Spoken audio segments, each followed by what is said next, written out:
कामयाबी उन्हीं लोगों के कदम चूमती है जो अपने फैसले से दुनिया बदल कर रख देते हैं, और नाकामयाबी उन लोगों का मुकद्दर बनकर रह जाती है जो दुनिया के डर से अपना फैसला बदल लेते हैं। जो डर के आगे डर जाते हैं वो जीतेंगे कैसे, वो तो जीते जी मर जाते हैं। डर एक ऐसी फीलिंग है जो कहीं ना कहीं हर इंसान के अंदर होती है, लेकिन कुछ लोग इससे डर जाते हैं तो कुछ ऐसे हैं जो इससे लड़ जाते हैं। नाकामयाब इंसान डर से डर कर पीछे हट जाता है और एक कामयाब इंसान डर को डराकर आगे बढ़ता है। दोस्तों, आज का ये वीडियो आपको मोटिवेशन का पावर डोज देने वाला है, क्योंकि अब से ठीक 30 से 40 सेकंड बाद इस वीडियो में आप एक ऐसी गाथा सुनने वाले हो जिसे सुनने के बाद मैं ये दावे के साथ कह सकता हूँ कि आपके अंदर इतनी हिम्मत समा चुकी होगी कि आप डर से नहीं डरोगे, बल्कि डर को आपसे डर लगेगा। इस दुनिया के महान से महान लोगों ने ये बात बोली है कि ये जो तुम्हारा डर है ना, तुम्हारे नाकामयाबी की सबसे बड़ी वजह है। ये जो तुम्हारा डर है ना, यही है जो तुम्हें आगे बढ़ने से रोक रहा है। ये वो डर ही है जिस वजह से तुम चाह कर भी कुछ नहीं कर पा रहे हो। याद रखना, जब तक तुम्हारे अंदर वो डर नाम का कीड़ा रहेगा, तुम अपनी जिंदगी में कुछ बड़ा करना तो दूर, तुम जिंदगी को ठीक से जी भी नहीं पाओगे। डर को कैसे डराते हैं ये तुम इस कहानी से जान जाओगे।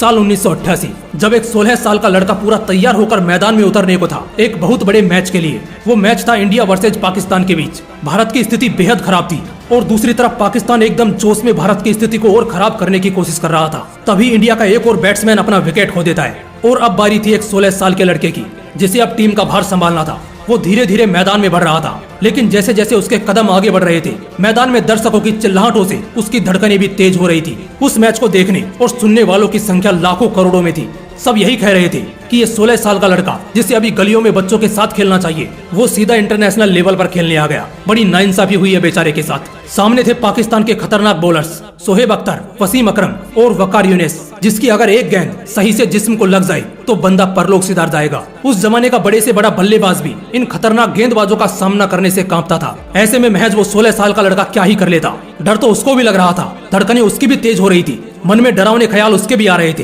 तभी सामने से पाकिस्तानी गेंदबाज अपनी रफ्तार की गेंद लेते हुए बढ़ता है और ये लड़का अंदर से पूरी तरह डरा, बस उस गेंद के छूट जाने का इंतजार करता है। वो अंदर से डर रहा था, घबरा रहा था। इसी बीच वो गेंद गेंदबाज के हाथ से छूटती है और सीधे उस लड़के के नाक पर लगती है और तभी उसके नाक से खून की धाराएं बहने लगती है। इतना खून निकलने लगता है जितने में हम तुरंत डॉक्टर के पास भागते हैं, लेकिन वो लड़का बस एक गहरी सांस लेता है, खून पहुंचता है और पट्टी करते हुए सिर्फ कुछ ही मिनटों के अंदर वापस बल्ला थाम लेता है। ये देखते ही पूरा मैदान शांत हो जाता है। गेंदबाज सोच में पड़ जाते हैं। खुद उस लड़के के टीममेट्स उससे कहते हैं कि वो रिटायर्ड हर्ट डिक्लेयर करते हुए आउट होकर मैदान से बाहर आ जाए, क्योंकि उसकी हालत गंभीर है। लेकिन बावजूद इसके वो लड़का अब एकदम निडर बन चुका था। वो उस गेंद का बहुत बहुत शुक्रिया करता है जिसने अब उसके दिल से खेल के प्रति डर निकाल दिया।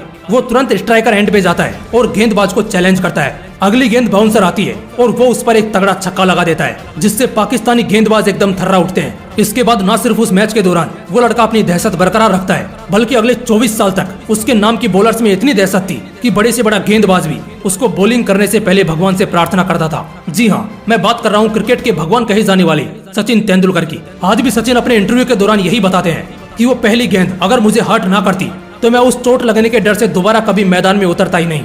दोस्तों, कहते हैं कि डर भी उसी को डराता है जो कायर होता है, डरपोक होता है। खुद के जिगर को इतना मजबूत बना कि डर को तुझसे डर लगने लग जाए। क्या भगत सिंह को नेशनल असेंबली में बम फोड़ते वक्त ये डर नहीं लगा होगा कि उनकी इस हरकत का अंजाम फांसी होने वाला है? क्या संविधान लिखते वक्त बाबा साहेब अम्बेडकर को इस बात का डर नहीं लगा होगा कि जिस महार जाति के हाथों एक आम इंसान पानी तक नहीं पीता, उसी महार जाति के अम्बेडकर साहब के लिखित संविधान को ये देश एक्सेप्ट करेगा कि नहीं? क्या सावित्रीबाई फुले को इस बात का डर नहीं लगा होगा कि अगर वो औरतों की शिक्षा और हक के लिए आवाज उठाएंगी तो उनके परिवार, उनके पति, उनके बच्चे सभी को तड़पा तड़पा कर मार दिया जाएगा? उन्हें हर रात धमकी भरा खत मिलता था। हर सुबह जब वो औरतों को पढ़ाने के लिए जाती तो उन पर कीचड़ और पत्थर की बरसात होती। लोग उन्हें न जाने कितनी गालियां देते, लेकिन क्या वो अपने मकसद से पीछे हटी?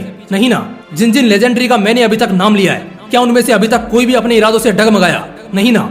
एक बहादुर और डरपोक में बस इतना ही फर्क होता है कि एक फक्र से जीता है और दूसरा गुलामी में जीता है। डर को अगर हम ठीक से समझे तो हमें मालूम पड़ेगा कि ये असल में कुछ है ही नहीं। ये सिर्फ हमारे नकारात्मक ख्याल है कि अगर ऐसा किया तो ये हो जाएगा, वैसा किया तो वो हो जाएगा, वगैरह वगैरह। दोस्तों, ज्यादा से ज्यादा क्या हो जाएगा? क्या तुम यहाँ इस दुनिया में परमानेंट हो? क्या तुम्हारा परिवार परमानेंट है? क्या ये समाज परमानेंट है? इनफैक्ट जिनसे तुम डरते हो, क्या वो परमानेंट है? नहीं, बिल्कुल भी नहीं। एक दिन तो सबको परलोक सिधारना ही है। तुम भी यहाँ मेहमान हो, वो भी यहाँ मेहमान है। बस खुद की सोच को और इरादों को पक्का कर लो। दुनिया के किसी भी डर से नहीं डरोगे, चाहे तुम किसी भी सिचुएशन में डरते हो। बस इतना सोच लेना कि या तो डरना है या फिर लड़ना है। अगर डर गए तो शायद अभी बच जाओ, लेकिन पूरी जिंदगी गुलामों वाली होगी। लेकिन अगर इससे लड़ गए तो आगे की जिंदगी बादशाहों वाली रहेगी। चाणक्य ने एक बड़ी ही खूबसूरत लाइन कही थी कि जिस बात से डर लगता हो उस क्षेत्र में अपना ज्ञान बढ़ाना शुरू कर दो, आपका डर भाग जाएगा।